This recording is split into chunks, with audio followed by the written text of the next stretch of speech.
Hi guys! Ngayon haul lang ako, no? Shopee haul lang. May dumating na materials kanina, delivery. Mukhang hindi kompleto.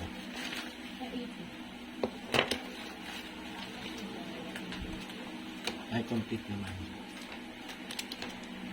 Okay. Kompleto, che.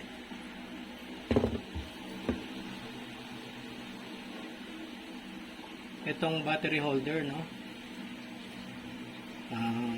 Gagamitin ko sa testing ng batteries. Dito lang yung standalone. Tapos bumili rin ako ng isang circuit card pa na TP 5100. Kala ko kulang, no? Yung pala, tatlo in order ko pero yung nasa sa listahan, ano lang, dalawa lang. Diagonal plier. Ayan. Maganda to, pang putol ng mga ano yun, no? Yung mga lead ng component. Ayan. Ayan, wala naman damage, no? Walang physical damage. Tapos ang halaga pala nito is 162. Etong tatlong items na to, no? 162 kasama na yung ano, yung delivery charge. Quick Shopee haul, guys. May dumating kanina. Teka, bubuksan ko muna.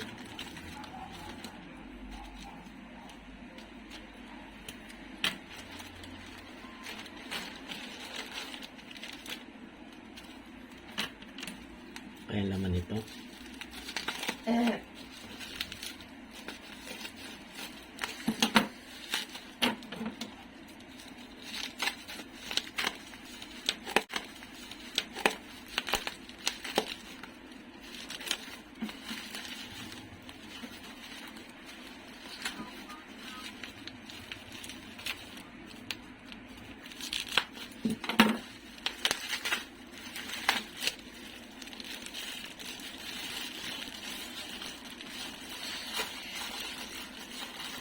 Sana kumpleto.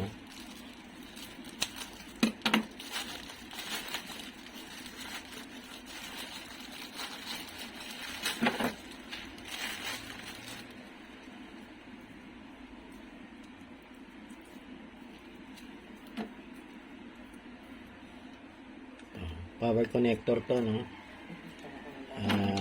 Pares to eh. Ito yung female. Ito yung male, ito, no? Pares yan. Yan. Yan. Parang mayroon akong paggagamitan yan, no? Tapos yung isang tester ko walang test pad. Binilang ko na ng test pad, no? Ito.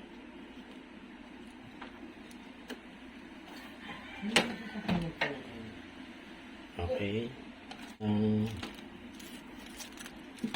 LED light. 4. May ano yan, guys, may kulay yan. May kulay yan na hindi ko lang malaman kung pare-parehas. May blue at saka red yan eh. Pagka nilagyan ng power. Tapos itong ano, shrinkable tubes. Yung ginagamit ko sa dugtungan to. Tinansya ko lang yung sukat, no? Pero mukhang okay naman siya. Kasi maliliit lang naman yung ano ng component eh.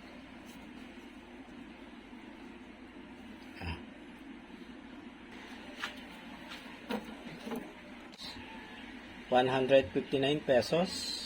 Kasama na yung, alam ko may shipping fee na 3080 pa eh. So okay. Good ah. May pinikap ako dito sa dito rin sa Pag-asa. Meron na palang meron ng parang ano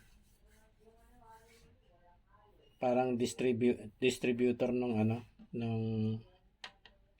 ng material ng Shopee. Dito lang sa page 14. So kaya pala ano no, kaya pala wala siyang free yung kanyang delivery. So titignan ko nga pala tong in-order ko na ito. Ayun. Pang monitor ng voltage, voltage, parang voltage meter, no?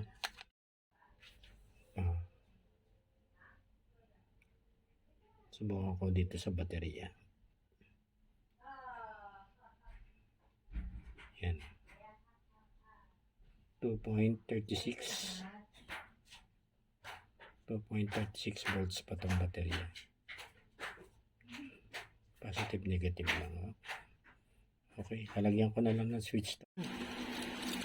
May pinick up pala ako dyan sa warehouse ng Shopee. Parang accredited warehouse eh. Malapit lang dito sa amin. So ginagather ko muna kasi lahat ng materials, no, bago ko i-assemble yung aking binabalak na proyekto. Kasi pagka patsi-patsi ano eh, mabibitin eh. Buti yung dire-diretso na ang gawa. 3.7 Li ion battery. Yan. 18650 rin yung ano niya, 6,800 milliampere hour. Sakatan ko na rin ang voltahe pala guys, no. Ay karga pa siya.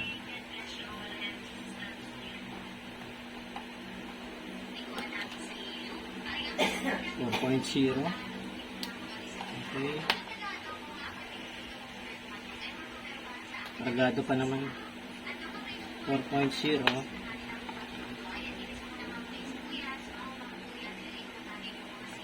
Ito medyo mababa na. 3.9. 4.0 na rin yun. Ay, round off natin. Ito naman. 3.9. So kailangan kasi balance yung ano, no, yung charge nito bago ko ilagay sa pandalawahan na charging. Pandalawahan na charging, no. Yung pang 2S. So itong dalawa naman ang magka-partner. Pagka isa naman wala nang problema eh. Basta may karga lang siya. So, yan ang pairing niyan, no? Pag tinest ko yan, itong dalawa. Ito naman dalawa. Hi guys, naipon na ito ang aking core hauling, no? Ay dumating kahapon at saka kanina. Tapos may binili rin ako sa Mr. DIY sa Festival Mall. Unahin ko muna dito sa Shopee. So, ito muna.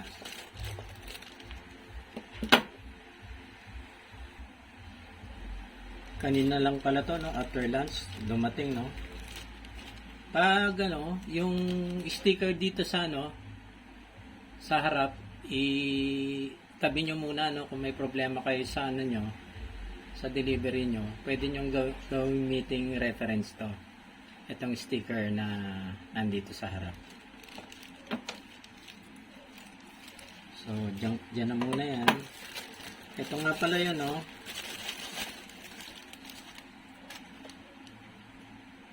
Eto, bumili na ako ng ano ng pang wiring ko, yung hookup wires.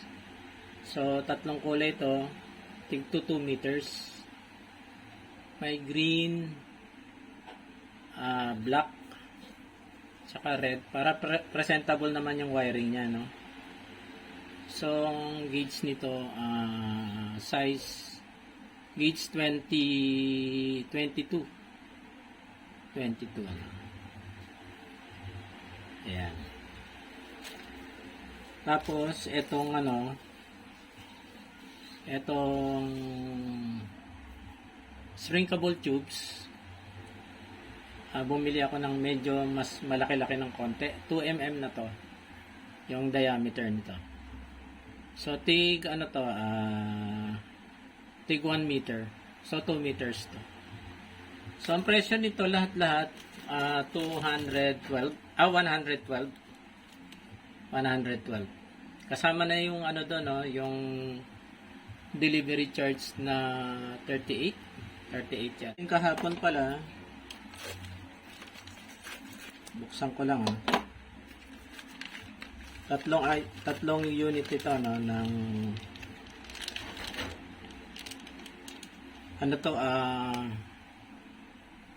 PP 5100 na battery charger.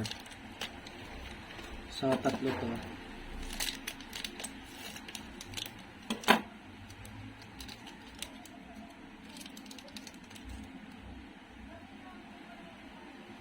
Bali 118 to. 26 ang isa. Tapos may delivery charge din to. 38. Usually 38 pesos naman yan. So kompleto, no? Tatlo. Ito pang isa. Ano naman to, no? Earphone to, no? Ang ko lang kasi kailangan ko dito itong pinaka-case niya. Gagawin kong chassis Pero mapapakinabangan din naman yung niya dahil earphone nga ito. So titingnan ko kung okay naman siya.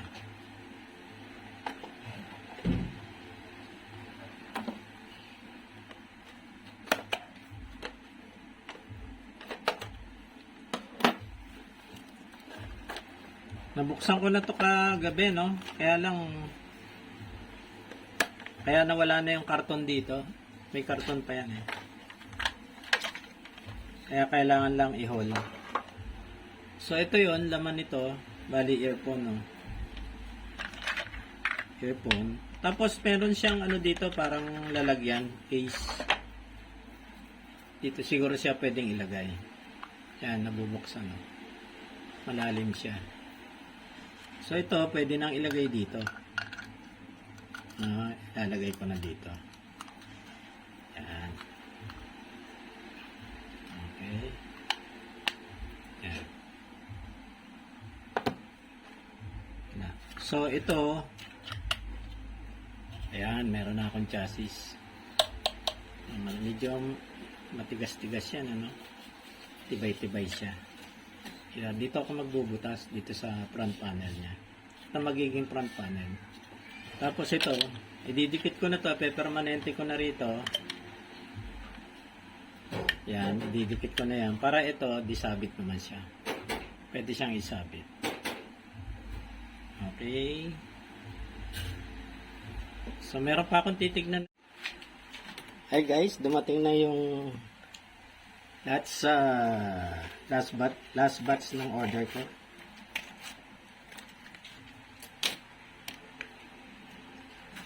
Ang aking ito LED lights, no? Light emitting diode. Tsaka ito ang aking capacitor. 2,200 microfarad by 50 volts. Okay. Ang total nito is 145 Shopee. Kasama na yung delivery charge.